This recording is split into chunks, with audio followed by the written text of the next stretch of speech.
Bonjour à toutes et à tous, nouvelle interview organisée par Golfers Team et JLT Factory. Après Tom Vaillant et Anaïs Messonnier, j'ai le plaisir d'accueillir Lucas Lévy. Salut Lucas, Salut Jean-Louis, comment ça va? je vais très bien et toi? Bah écoute, ça va, plutôt pas mal. Donc raconte-nous un petit peu comment as-tu vécu, alors bon, malheureusement ce deuxième confinement, mais tu as pu justement notamment passer les cartes de l'Alps Tour, également celles du Pro Golf Tour. Raconte-nous un petit peu ces dernières semaines. Eh ben écoute, ces dernières semaines, elles ont été plutôt chargées, on va dire, au niveau golfique et au niveau du travail. Voilà, c'est vrai que cette année, elle a été très compliquée avec la crise du Covid. On a eu très très peu de tournois. Je crois que sur le circuit, sur le Pro Golf Tour où j'étais, ils ont joué que 13 tournois, quelque chose comme ça, 14 tournois. Moi, j'en ai fait que 6 parce que bon, n'ayant pas fait le début de saison idéal sur les 4 premiers tournois au Maroc, si tu veux, et sentant que voilà, j'avais encore besoin de m'entraîner à la maison pour réellement perfer, j'ai fait que 6 tournois. Donc, j'avais besoin de retourner aux cartes pour récupérer ma catégorie sur le Pro Golf Tour. Donc voilà, c'est ce qui s'est passé à partir de septembre. J'ai vraiment commencé à me rentraîner beaucoup pour aller aux cartes mi-octobre. Donc voilà, c'était pas facile parce que c'est une semaine que j'aime pas du tout, clairement. C'est une semaine un petit peu stressante parce que le résultat de cette semaine-là, il dépend il influe, si tu veux, il impacte, pardon, je voulais dire, il impacte sur toute ton année suivante parce que ça te donne un droit de jeu ou pas. Du coup, voilà, donc ça s'est plutôt bien passé, même si voilà, les scores n'étaient pas non plus aussi bien que ce que j'aurais pu l'espérer. Ils ont été suffisants pour me permettre de récupérer une catégorie pleine sur le Pro Golf Tour, donc je suis content. Et puis après, voilà, une fois que cette étape-là, elle était réussie, si tu veux, j'ai vraiment décidé de me tourner vers la suite. Et je pense que j'ai un gros travail à faire sur ma préparation en dehors des parcours pour changer un petit peu tout ça, parce que ça fait un petit moment que j'ai du mal à perfer sur le parcours. Et voilà, donc je mets vraiment les choses en place et je me donne les meilleures chances, enfin, pour aller de l'avant. Voilà, donc là, j'ai eu la chance de pouvoir voyager et d'aller faire les cartes de l'Alps Tour en Italie, malgré la crise, malgré le confinement en France, où voilà, c'est vrai que c'est compliqué pour s'entraîner avec la fermeture des golfs, etc. Mais bon, c'est comme ça. Et écoute, bon, un petit peu déçu de la manière dont j'ai joué aux cartes de l'Alps Tour, où voilà, ça n'a pas été une semaine terrible, très clairement, au niveau du jeu pour moi. Ouais, alors l'objectif, on le sait, c'est vrai que tu as démarré ta carrière pro plus tard que les autres, hein, on va pas revenir un peu sur l'historique, mais forcément tu sens quand même que tu as ce déficit vis-à-vis d'autres joueurs un petit peu plus jeunes, on pense notamment à des amateurs encore qui font partie de la team, hein, que ce soit Tom Vaillant ou Théo Brizard. Bien sûr, bah, quand je vois l'exemple du petit homme qui est un garçon que j'apprécie beaucoup, voilà, c'est vrai il est bien plus jeune que moi.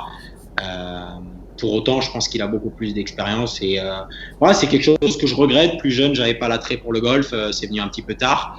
Et après, c'est ce qui fait que voilà, moi je crois vraiment en les deux garçons qui a dans notre team, Tom et Théo, qui outre le fait que ce soit pour moi deux très bons golfeurs avec chacun leurs compétences plus ou moins particulières, mais ça c'est le lot de tout golfeur. C'est deux petits qui n'ont pas peur de taper les coups au bon moment. Et c'est ce qui fait que je pense qu'ils font des scores. Voilà, on voit le début de saison de Tom aux US qui je pense est très bien. Et si on lui avait dit ça, je pense qu'il aurait signé. Et voilà, mentalement il est très bon. Je ne doute pas de sa capacité à aller bien plus haut que ce qu'il est actuellement. Et pareil pour le petit Théo, avec qui j'ai le plaisir de partager des parties depuis un petit moment, depuis qu'on est amateur, etc. Et ça fait 2 ans qu'il prend une pente montante. Et voilà, je suis très content et très fier de lui. Après, je pense qu'il a encore du boulot à accomplir et qu'il doit vraiment bien s'entourer pour exploiter le maximum de son potentiel parce qu'il en a.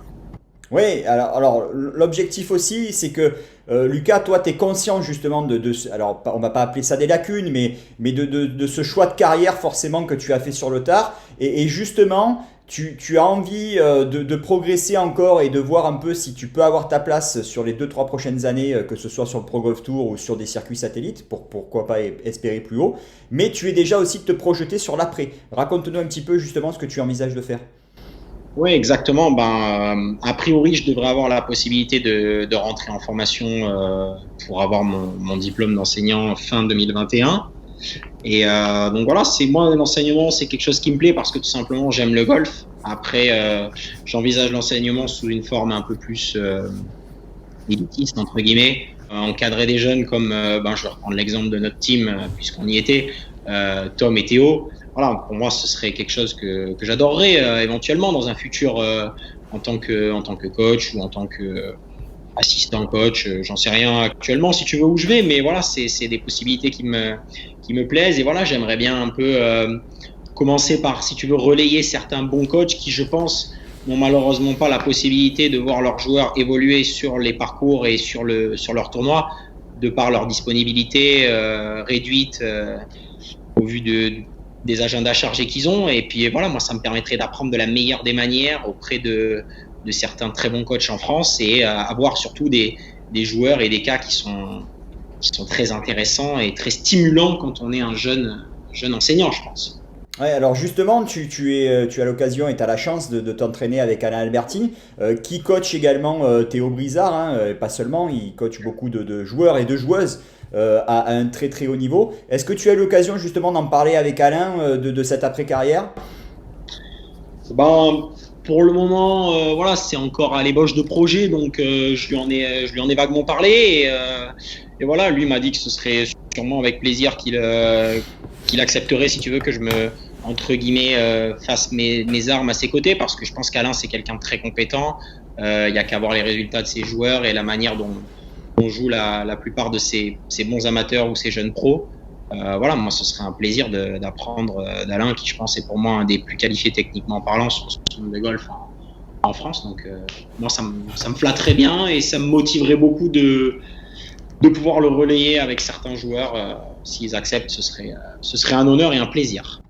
Ouais, alors justement, intrinsèquement aussi, hein, on sait que au sein de Golfers Team, tu as un parrain et une marraine, hein, le parrain Raphaël Jacquelin et la marraine Alice Caudal. C'est peut-être aussi la possibilité pour toi de les sonder un petit peu, notamment Raph qui connaît très très bien Alain Albertini et qui pourrait pourquoi pas aussi peut-être te conseiller et t'aiguiller dans ce projet pro après-carrière. Ouais, clairement, c'est vrai que Raph, on a la chance d'avoir un parrain comme lui qui est un exemple qui est un modèle, voilà, tout simplement, une carrière d'une longévité remarquable de par ses résultats et puis la personne qu'il est. Voilà, c'est un très bon joueur. Il est entraîné par Alain depuis des années et des années. C'est une collaboration étroite et qui fonctionne, je pense. Et ouais, c'est une chance pour moi. Et c'est vrai que si j'ai le plaisir de rencontrer Raph récemment, enfin dans les prochaines semaines, pardon, ce sera une question que j'aimerais bien lui poser, voir un petit peu avoir son avis, quoi.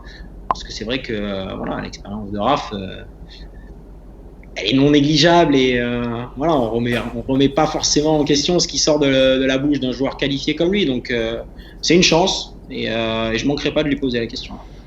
Mais voilà, je suis motivé. Il y a eu 2 années difficiles pour mes débuts en tant que pro. Maintenant, si on retire rien de ces échecs, on grandit pas. Ça a été difficile, je m'en cache pas d'ailleurs, hein, j'en parle ouvertement et il faut pas avoir honte de ça. Maintenant, il faut pas non plus que ce soit un frein et qu'on se cache derrière ça pour ne pas avoir envie d'aller plus haut. Et voilà, moi c'est mon cas. Maintenant, j'ai envie que, à partir de 2021, je me donne les meilleures chances de me faire plaisir sur un parcours de golf et de renvoyer des bons scores, tout simplement. Ouais, bah écoute, bon, c'est tout le mal qu'on te souhaite en tout cas, Lucas, hein. Tu sais que tu pourras compter sur nous pour t'épauler, pour t'aiguiller, te soutenir. Donc voilà, et puis j'espère qu'on aura l'occasion d'en discuter de vive voix physiquement cette fois-ci. Ça voudra dire qu'on pourra un peu plus sortir de chez nous.